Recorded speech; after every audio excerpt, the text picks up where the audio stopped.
Salut à toutes et à tous les amis, j'espère que vous allez bien. Écoutez, on se retrouve après cette 7e place de Paul Sexas sur l'étape 13 de ce Tour de France avec l'arrivée à Belfort. On aura tout tenté dans le final, mais malheureusement on n'aura pas réussi à reprendre du temps sur les leaders du classement général, sauf sur Remco Evenepoel qui a fait une grosse contre-perf, on ne sait pas ce qui lui est arrivé. Mais c'est pas grave, c'est tant mieux pour nous, j'ai envie de dire même. Et surtout, juste avant ce gros morceau qu'on va avoir aujourd'hui, l'étape numéro 14. L'étape entre tout simplement Mulhouse et le Markstein. Un profil très très compliqué, ça monte et ça descend dans tous les sens. On va essayer d'envoyer quelqu'un dans l'échappée si quelqu'un est en forme pour qu'on ait un petit point d'appui à l'avant. Mais avec Paul Sexas, il va falloir être costaud. Il va falloir être costaud et se méfier surtout de Tadej Pogačar et Jonas Vingegaard sur une étape aussi difficile. C'est de la montagne aujourd'hui. L'arrivée n'est pas jugée au sommet d'un col, mais cela reste un parcours difficile et une journée importante pour le classement général. On va devoir défendre notre position de leader du classement général. Ça va pas être facile. Notre avance n'est pas énorme. En revanche, on peut se mêler à la lutte pour la victoire d'étape. Bonne journée les gars. Allez, on vise la gagne. Allez, on va croiser les doigts pour cette 14e étape d'avoir une belle forme. Ça, ce serait capital hein, pour maintenir notre avance, voire l'améliorer. Mais déjà, juste pour survivre et pas de prendre de cassure, ouais, ça va être compliqué. Ah, il a mauvaise forme pour Paul Sexas. Il a mauvaise forme pour tous les gars de l'équipe. Et ça c'était pas prévu. Surtout qu'on a quand même un minimum... Ah oui, effet de récupération. On a B en récupération. Aïe, aïe, aïe. On a B en récupération avec Paul Sexas, étant donné qu'il a jamais fait de grand tour. Ça, c'est vrai que je l'avais pas pris dans mes calculs. Conserver la tête du classement général, on l'avait en bonus pourtant, mais écoutez, c'est pas grave, on va essayer de se débrouiller comme ça. Mathieu Riquitello, qu'est-ce qu'on peut faire? Il a toujours le virus et ça a pas l'air de s'améliorer. Mathieu Riquitello qui est malade, pareil peintre, tout le monde est dans le dur, ça va être compliqué. Hein. Ça va être compliqué, on va regarder un peu qui on pourrait envoyer devant. Et je pense qu'on va essayer d'envoyer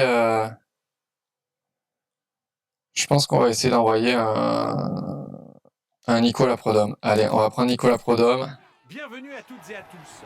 Les coureurs escaladeront aujourd'hui plusieurs cols vosgiens bien connus, mais la principale attraction de cette étape se situe au niveau de la montée finale, le col du Hague.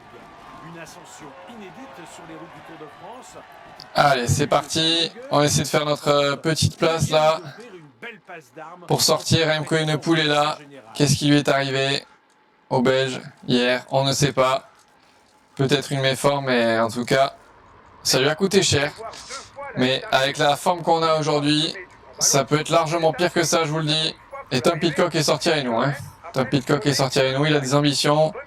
Il était très costaud hier, durant l'étape. Waouh, là il nous met une tempête. Je vous dis pas. Etebrook s'est sorti avec nous. Il y a un gros groupe qui est sorti derrière également. Avec que des favoris à la victoire d'étape. Si jamais cette échappée va au bout, en tout cas. Allez, et nous on va se retrouver directement au pied de ce premier col du jour. Ou au sommet plutôt, selon si l'échappée a pris l'avance ou non. A tout de suite. Et les amis, on se retrouve à 18 km de l'arrivée avec Nicolas Prodhomme qui est dans la bonne échappée.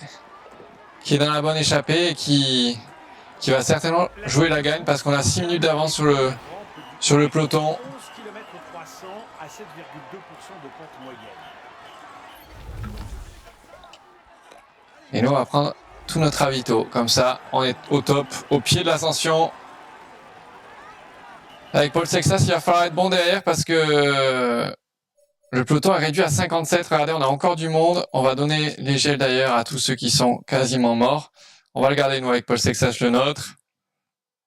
Mais va falloir être costaud parce que là, le col du Hague c'est 11,3 km à 7,2%, très irrégulier, avec des portions très raides régulièrement. Donc là, nous, on va juste s'accrocher avec Nicolas Prodhomme. On va prendre Paul Sexas pour l'ascension. Et on va demander à Nicolas Prodhomme de suivre les attaques, tout simplement. Et nous, c'est le moment de remonter avec Paul Sexas. Si on peut avoir une petite aide de nos coéquipiers au pied de l'ascension, ce serait pas mal. Allez, attention. On va voir. On n'est pas encore au pied. On n'est pas encore au pied. On est loin de l'échapper à 6 minutes. On est dans la route Pogacar. On n'est pas loin.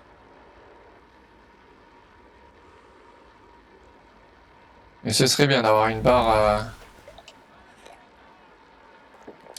complète avant d'attaquer le col. Thomas Pidcock est une véritable pépite tout-terrain. Double champion olympique de VTT. Allez, on est au pied là. Il y a Aurélien Paré-Peintre avec nous pour nous aider. Et on est très bien placé pour le coup au pied avec Pogacar, avec Del Toro, Campenard, Polite. Et on va demander nous à... Ouais, c'est Ricky Tello qui va nous protéger. Bah écoute, avec plaisir Ricky Tello. Et c'est Del Toro qui met le tempo au pied. Jorgensen est là aussi. Pogacar est là. Attention, attention. Hein. Parce qu'ils ont peut-être des ambitions aujourd'hui. Donc il faut être à l'affût avec Paul Sexas de tout mouvement du Slovène. Et 5 minutes 10, c'est les carfons. Les carfons avec les échappés. Devant, ça roule pas trop. Et Lipovic qui impose un petit tempo. Est-ce que Remco, ça va mieux? Peut-être. Nous, on est bien. On est bien en tout cas avec Paul Sexas pour l'instant. Niveau barre, tant que ça roule pas à bloc, ça nous arrange. Le pire scénario, ce serait que ça visse à bloc direct et que Pogacar se rende compte qu'on n'est pas dans une très bonne journée. Allez, Paré-Peintre est là, il doit nous protéger, mais là ça roule à bloc. Ça roule à bloc et c'est Jorgensen qui met le rythme. Et Evenepoel est là, il a l'air de gérer son rythme. Non, c'est Kuss qui met le rythme. Avec Jorgensen dans la roue et Vingegaard juste derrière. Derek G est là aussi pour ses leaders Ayuso et Skelmoz. Et Paré-Peintre et Ricky Tello, putain. Si c'est mes propres équipiers qui viennent me gêner, ça va pas le faire, les gars. Allez, Ricky Tello qui est un peu juste, il a grillé tout son rouge. Nous, on n'a rien grillé du tout. Paré-Peintre aussi. Ouais, je sais pas trop pourquoi. Ils ont pas super bien géré là. Mais on est revenu à 3 minutes 10. On est revenu à 3 minutes 10. Ça ne roule pas devant. Alors là, attention, attention. Nous, c'est pas le... C'est pas le but hein, que ça revienne tout proche non plus. Nicolas Prodhomme qui est tant mieux, qui est bien. On revient à fond sur l'échappée. Ça roule à bloc, mais attention, ouais. Attention, Nicolas Prodhomme, c'est qui devant qui roule? C'est Martinez qui est devant. Écoutez, on va dire non, on va rien dire du tout, on va attendre parce qu'on n'a pas la barre pour faire quoi que ce soit face à des gars très costauds, donc on va profiter du fait qu'il y en ait qui tirent. Et attention, attention, hein, là ça met un très très gros tempo, hein. Nous on est à bloc en relais derrière. Allez, et là on a peut-être le reste du gel à prendre là.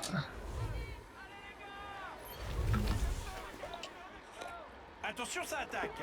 Allez, c'est très bien. On a super bien fait le job avec Sexas. On n'a plus de gel par contre maintenant, mais... Et attention, ça a attaqué devant à mon avis. Et Nicolas Prodhomme a suivi. Brooks, Gegat et Van Edveld lâchés. Et c'est Mikel Landa qui a attaqué au collant dans la roue, Ligny Martinez. Et avec Prodhomme, on n'est pas loin. On n'est pas loin. Il faut rester placé. Attention, attention, on va pas se faire gêner. Les routes sont étroites là. Au sommet du col du Hag, apparemment. C'est un peu plus étroit. Et ça roule à bloc là en tête de peloton. Ça roule à bloc. Et Nicolas Prodhomme qui est toujours placé hein, devant. Nous, on a Paré-Peintre qui va bientôt exploser. Ricky Tello, c'est terminé. Et on va demander à Prodhomme est-ce qu'il faut suivre les attaques ou s'accrocher sans limite. Je sais pas. Il va se cramer son rouge, mais bon. C'est pas grave. On sait jamais si on retombe sur lui. Et là, nous, avec Paul Sexas, on a perdu quelques places, mais on monte au tempo, on monte au watt. Alors que les leaders ont l'air de s'engager beaucoup plus en danseuse, là. Nous, on monte à 6 sur la selle, vissé sur notre selle. Pourtant, on n'a pas une très bonne forme, mais on est en train de gérer parfaitement cette ascension. Hein. Ouais, c'est super ce que fait Paul Sexas, à nouveau, comme depuis le début de ce Tour de France. Devant Nicolas Prodhomme qui s'accroche à 3 km du sommet, mais ça risque d'être dur. Ça risque de faire juste, ouais. Il va certainement pouvoir nous aider après. Et attention, parce qu'il y a un leader qui est décroché. Il y a un leader qui est décroché, j'ai vu, dans un groupe de... Ah non, c'est Jane, autant pour moi. Un des favoris de l'étape, mais... C'est pas rien de bien inquiétant, en tout cas. Et nous, on est à 3,5 km du sommet. 3,5 km du sommet. Et ça a attaqué devant. Nicolas Prodhomme qui tient, mais qui va bientôt exploser. C'est Mikel Landa et Connor qui sont sortis. Est-ce que nous, on ne demanderait pas à Nicolas Prodhomme de venir nous aider? Ou est-ce qu'on attend qu'il explose complet? Je sais pas. Je sais pas. En tout cas, la Visma qui continue de visser, mais Sepkus n'en peut plus. Il peut pas vraiment accélérer. Il y a Lipovic là qui roule pour Remco Evenepoel. Un peu plus en retrait. Et c'est Pogacar qui est pas super bien placé. Hein, honnêtement, je l'ai rarement vu aussi mal placé. Est-ce qu'il jauge un peu les adversaires? Est-ce qu'il regarde un peu le coup de pédale? J'espère pas, parce que s'il a un bon œil, il verra que nous, on n'est pas au meilleur de notre forme. C'est pas grave. Nous, ça tient très très bien même. On est à 1,8 km du sommet. Et on est toujours très bien placé. Et c'est Nicolas Prodhomme qui est 1 minute devant nous. Est-ce qu'on va lui demander, Nicolas Prodhomme, de nous attendre en haut? Parce que si on attaque, en fait, on n'a pas assez de barres. On n'a pas assez de barres si on attaque. Et Jonas Vingegaard qui n'ose rien. Et attaque de Jonas Vingegaard. Il suffisait d'en parler. Jonas Vingegaard qui en met une. Et Pogacar est derrière nous. Attention. Hein. Moi, j'y vais pas directement. On va laisser Pogacar faire le jump. Et là, il faut le suivre. À Tadej. Attention, waouh. Tadej qui met un gros coup de vis. On va rester avec lui. Vingegaard qui a fait une sacrée... Ah oui, Prodhomme, c'est terminé. Fini tranquille. S'accrocher sans un coup. Et là, il faut s'accrocher, nous, à la roue du Slovène. Attention, on n'est pas en jambes avec Paul Sexas. On n'est pas dans les roues, là. Mais ça va, Pogacar a usé aussi, heureusement. Mais on n'est pas dans les roues. Et Vingegaard et Pogacar qui sont ensemble. Est-ce que nous, on est considéré comme étant avec eux? Heureusement, parce que Vingegaard se relève, mais c'était très juste. Et on n'est plus que 3, nous. Il n'y a personne derrière. Waouh! Le No Man's Land derrière. Le peloton est loin, le groupe de favoris.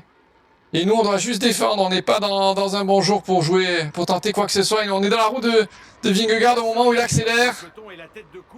Et on reste derrière. On reste placé. C'est la roue de Pogacar qu'il nous faut. 1 minute en faveur de l'échappée. 1 minute d'écart maintenant avec le peloton. Le groupe maillot jaune est maintenant à 1 minute de la tête de course. Et c'est la route Pogacar qu'il nous fallait. Et heureusement qu'on y était dedans. Même si là, il est en train de nous faire mal, le Slovène. Allez. Là, il faut suivre. Il faut suivre et revenir là, dans la roue du Slovène. Waouh. C'est compliqué. On n'a vraiment pas la bonne patte. Aujourd'hui. Mais il a tout mis là. On est revenu à 30 secondes.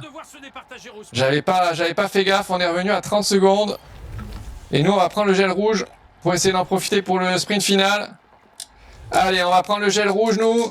Et on a rouge illimité pour le début. Et après, là, on a le sprint final à exécuter. On pourra peut-être venir croquer Cornissen sur la ligne. Mais Pogacar et Vingegaard ne nous reprendront rien. On finit derrière eux, mais c'est pas un souci. On n'a rien perdu sur cette étape de montagne. C'était l'objectif avec cette méforme. Et on peut dire que l'objectif est rempli. Wow, heureusement, on s'en sort bien. C'était chaud. Mais ça l'a fait. Pas de temps perdu sur les 2 principaux adversaires de Paul Sexas. Et plus qu'une étape avant la journée de repos et de se refaire un peu la cerise. Et il est grand temps parce que ça devient compliqué, honnêtement. Mais on va pouvoir souffler un grand coup avant la journée de demain, se reposer. Et demain, on espère que ça ira toujours aussi bien. Enfin, en tout cas, en termes d'écart avec Pogacar et Vingegaard. N'hésitez pas à me dire en commentaire ce que vous avez pensé de cette étape un peu houleuse. Dommage, on n'est pas si loin que de ça, de jouer la victoire d'étape. Mais au final, vu le sprint qu'on fait, il valait mieux pas qu'on arrive pour la victoire parce qu'on aurait perdu du temps à cause des bonifs. Et devant nous, c'est qui s'impose? C'est Tom Pidcock qui s'impose au sprint devant Ben O'Connor, je crois. Lenny Martinez, Storer, je sais pas qui c'est de la NSM. Et Mikel Landa, à nouveau une place d'honneur. Et non, double Cornissen juste à la fin, mais Il est tout sourire au moment de monter sur pas important. Victoire de Tom Pidcock, le classement ne change rien, à part Mikel Landa qui récupère le maillot à poids au profit de Tobias Johansen. Il y a une belle bataille hein, pour le maillot à poids en tout cas pour l'instant. Catastrophique, mais quand on envisage la gagne, c'est forcément décevant. On conserve le maillot jaune, c'est la satisfaction de la journée. Et au niveau des autres leaders, regardez Juan Ayuso qui perd très peu de temps, 18 secondes sur nous. Remco Evenepoel également dans le même groupe, ils étaient 3 avec Ben Illy. Carapace à 1,17, Lipovic à 1,37. Ouais, par contre là il y a du temps perdu, 1,02 ouais. Del Toro beaucoup de temps perdu. Tobias Johansen le maillot à poids mais placé au général. Skelmoz qui prend 2 minutes 05 dans la vue. Ouais, il y a eu des gros écarts là. Il y a eu des gros écarts, écoutez. Tant mieux pour nous. Au général, 2,14 sur Remco, 1,25 sur Vingegaard pour le podium. Ça commence à sentir bon. Hein. Il y a une belle, il commence à avoir un petit matelas pour le podium. Pour Pogacar et Vingegaard. Ouais, on est encore pas à l'abri en fait d'une défaillance ou d'un jour sans avec Paul Sexas ou d'une mauvaise chute ou on n'en sait rien. N'importe quel souci, même de Remco Evenepoel, vous me direz. La place qui est assurée, c'est pour le top 5, peut-être la 4e place parce qu'Ayuso commence à être loin. Mais derrière, il y a une belle bataille pour le top 10 entre Carapace, Lipovic, Arensman, Johansen et Landa, grâce à toutes ces échappées qui viennent chipper la place de Del Toro. Mais ça va être intéressant, hein, cette fin de Tour de France. Et surtout, l'étape de demain, parce que l'étape de demain, c'est entre Champagnol et le plateau de Solaison. Le plateau de Solaison, c'est 11,3 km à 9%. Je vous dis, là, ça va être dur. Ça va être très très dur. Si on n'a pas une bonne forme, c'est le genre d'étape où la défaillance est impossible à éviter avec une mauvaise forme. Donc écoutez, on va croiser les doigts et nous on se retrouve demain pour le tournage de la vidéo de cette 15e étape. Prenez soin de vous. Tchuss!